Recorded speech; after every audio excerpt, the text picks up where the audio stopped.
আল্লাহ নবী বলছে আমার উম্মত যখন শেষ জামানায় গানে আসক্ত হবে, গায়িকায় আসক্ত হবে, নৃত্যে আসক্ত হবে, বাদ্যযন্ত্র বেড়ে যাবে, হালাল পানির মতো মদ পান করতে থাকবে। আল্লাহ রাসূল সাল্লাল্লাহু আলাইহি ওয়াসাল্লাম বলেছেন ইজা যাহারাতিল কাইনাত ওয়াল মাআজিফ ওয়াস্তাহাল্লাতিল খামরা, আল্লাহ নবী বলেন আমার উম্মতকে তখন মাটিতে ধসিয়ে দেওয়া হবে, পাথরের বৃষ্টি বর্ষণ করা হবে, চেহারা বিকৃত করে।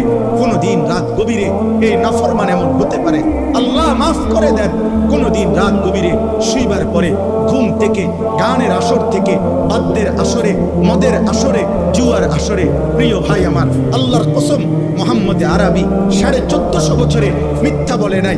এই পাপের শাস্তি হিসাবে নবী বলছে চেহারা কোনদিন অচিরেই শেষ জামানায় আমার উম্মতের চেহারা এই গান, বাদ্য, মদ, নেশা, জুয়ার আসক্ত ব্যক্তির চেহারা মানুষের সুরত বদলিয়ে পশু জানোয়ারের আকৃতি হয়ে যাবে।